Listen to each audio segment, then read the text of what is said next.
वृंदावन से एक गोपी प्रतिदिन दूध दही बेचने मथुरा जाती थी। एक दिन ब्रज में एक संत कथा करने आए, वह गोपी भी उनकी कथा सुनने गई। संत ने कथा में कहा, भगवान के नाम की बड़ी महिमा है। इस नाम का जप करने से बड़े संकट टल जाते हैं।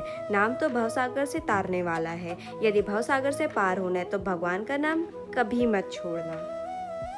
कथा समाप्त होने के बाद वह गोपी अगले दिन फिर से दूध बेचने चली गई। उसी बीच रास्ते में यमुना जी थी। इसको देखकर गोपी को संत की बात याद आ गई कि संत ने कहा था कि भगवान का नाम तो भवसागर से पार लगाने वाला है। उसने सोचा, जिस भगवान का नाम भवसागर से पार लगा सकता है, तो क्या उन्हीं भगवान का नाम मुझे इस साधारण सी नदी से पार नहीं लगा सकता। इस निस्वार्थ भाव के साथ गोपी भगवान का नाम लेकर यमुना जी की ओर आगे बढ़ गई। अब जैसे ही उसने यमुना जी में पैर रखा तो लगा मानो जमीन पर चल रही हो, और ऐसे ही उसने वह सारी नदी पार कर ली। दूसरे पार पहुंचकर उसे बहुत ही प्रसन्नता हुई और मन ही मन में सोचने लगी, संत ने यह तो बड़ा अच्छा तरीका बताया पार जाने का। अब रोज रोज नाविक को भी पैसे नहीं देने पड़ेंगे।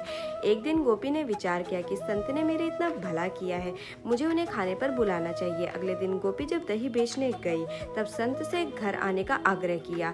संत भी तैयार हो गए। अब बीच में फिर यमुना जी आ गई। संत नाविक को बुलाने लगे तो गोपी बोली, बाबा आप नाविक को क्यों बुला रहे हैं, हम ऐसे ही यमुना जी पार कर लेंगे। संत बोले, गोपी कैसी बात कर रही हो, यमुना जी को ऐसे कैसे हम पार कर सकेंगे। गोपी बोली, बाबा आपने ही तो कथा में कहा था कि भगवान का नाम लेकर भवसागर को भी पार किया जा सकता है, तो मैंने सोचा जब भवसागर भी पार कर सकते तो यमुना जी से पार क्यों नहीं किया जा सकता। मैं ऐसे ही करने लगी, इसलिए मुझे अब नाव की जरूरत नहीं पड़ती। संत को यह सुनकर विश्वास नहीं हुआ और वो गोपी को कहने लगे, पहले तुम चलो, मैं तुम्हारे पीछे पीछे आता हूँ।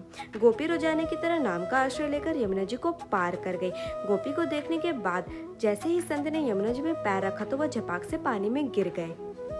यह देखकर संत बहुत हैरान हो गए। अब गोपी ने जब देखा तो संत तो पानी में गिर गए। तब गोपी वापस आई और संत का हाथ पकड़कर जब चली तो संत भी गोपी की भांति ऐसे चलने लगे जैसे वह जमीन पर चल रहे हों।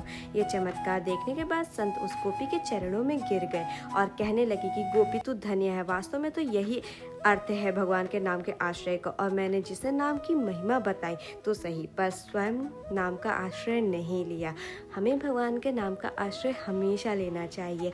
जय श्री कृष्ण। अगर मेरी वीडियो पसंद आई तो मेरी वीडियो को लाइक, चैनल को सब्सक्राइब ज़रूर करना और कमेंट में जय श्री कृष्ण ज़रूर लिखना। जय श्री कृष्ण।